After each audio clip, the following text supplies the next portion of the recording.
Bob here from Silver Fox Fitness with a special guest. My granddaughter Quintessa from Human 2.0 will share with you some really cool, simple dance moves that you might want to incorporate into your daily routines. Dance training has definitely helped me become a better mover overall, and there are a few key principles, dynamic elements that I want to share with you. Whether you're an athlete, a casual exerciser, or someone who simply wants to carry their body with more self-control, understanding these concepts will allow you to move with intention regardless of the modality. I'll teach these concepts primarily standing in place, but they can be applied to any form of movement. These are foundational concepts for movement mastery. So today we're going to work with modern dance elements. Modern dance formally arose as a rebellion against the uptight structure of aristocracy where ballet was a dominant form of dance. So in style and philosophy, modern dance represents a stark contrast to ballet. While ballet is poised and proper and delicate, modern dance emphasizes connecting to nature and grounding the body and moving freely. Both styles offer important lessons for each other. For instance, moving freely still requires precision and structure. It's not just about flailing around. So these concepts can help you move dynamically and freely while maintaining a solid foundation. Though they may seem simple, these principles aren't just exercises. They are the body dynamics that underlies many, if not all, movements. These principles are derived from the teachings of Martha Graham and Jose Limon, two pioneers of modern dance. Many of the dynamic elements come in pairs, like opposing forces that work in tandem, similar to the inhale and exhale of a breath. In fact, breathing along with these exercises may actually help you physically and mentally capture the subtlety of the movement and activate mind-body connection. First, we're going to do contract and release. Typically in class, we learn this sitting on the floor, but for this video, just stand in a neutral stance.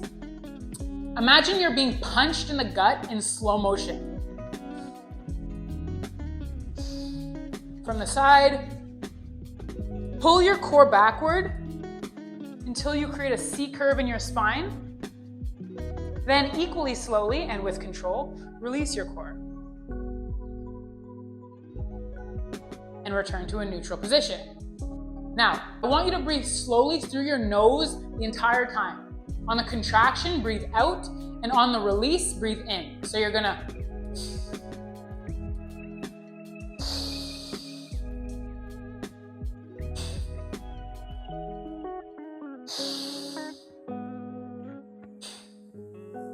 let your hands do whatever they want. Put them on your hips.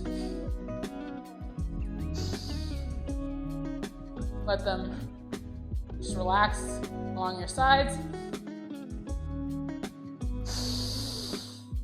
I want you to do this a few times, like I said, slowly and with control, but full of energy, as if you're moving through honey.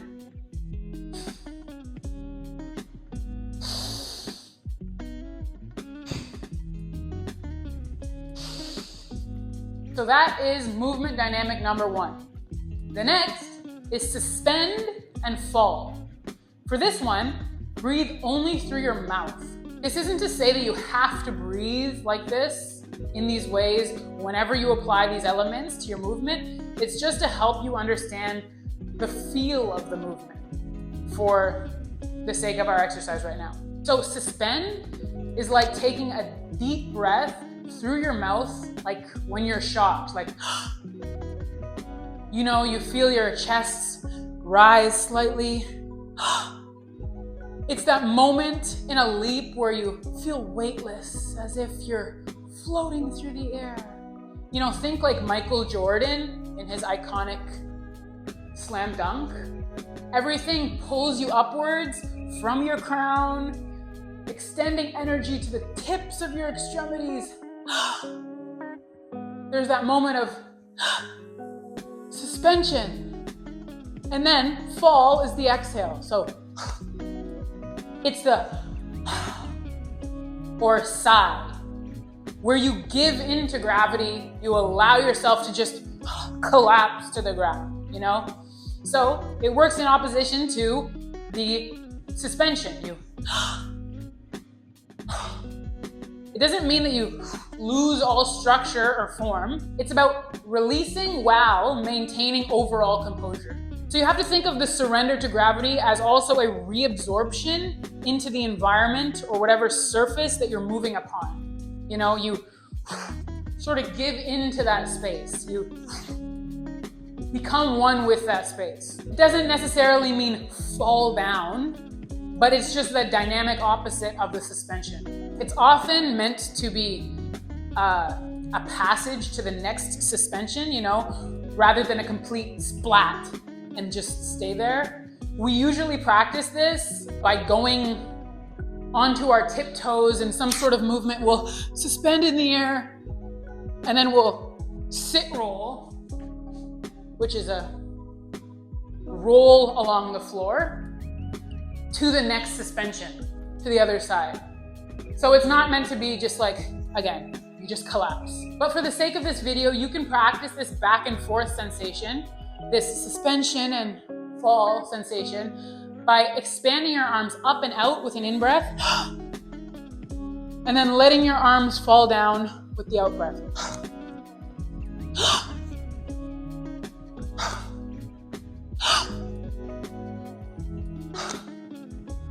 You really want to get that Kodak moment at the top and then out, breathe out.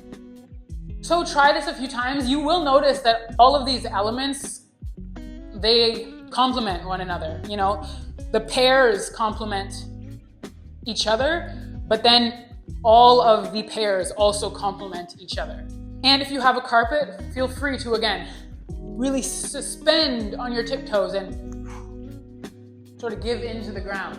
The final dynamic pair that we'll work on is similar to the suspend and fall in terms of how it feels. It's called bounce and rebound. It's a bounce and a rebound. During this exercise, focus on the out breath as if you're blowing air out. You wanna, you don't even really have to think about the in breath. It will just refill naturally. But for the out breath, imagine like you're, you know, having a baby, like the feeling. Unlike the fall, instead of a complete release into gravity, think of yourself as a bouncing ball rebounding off the ground. The exercise is kind of a fall, suspend, fall, recover. Fall, suspend, fall, recover cycle. The bounce includes a microsecond of a suspension after the initial bend, followed by a recovery. It's easier to show you than describe, so just try this. Start with your arms up and bend over, allowing gravity to pull you down, curving your arms and allowing your elbows to lift, and then rebound to neutral, back to standing. Try that a few times.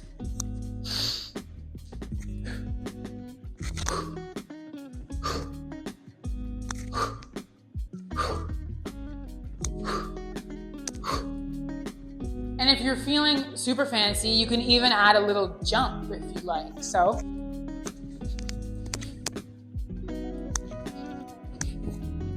as I said, all of these elements, and these are just a few, will work together so that you can move your body no matter what way you're moving your body in, no matter what you're doing, whether you're jumping or you're traveling or you're whatever. It allows you to move your body with precision and control, even while you're moving freely. We practice this stuff for years, like simply contracting and releasing, so that even the most subtle of movements are full of all of your energy. You know, it's not just like a breathe in, breathe out. It's Like, everything goes into the movement, no matter how small it may seem. So I hope you enjoyed learning these basic modern dance principles and developing your movement mastery. They work together and can be used sequentially, interchangeably, and sometimes in combination as you move dynamically through space and through life. Understanding these principles will definitely help you move with more intention, agility, and resilience. Not just for dancers, it's for everyone.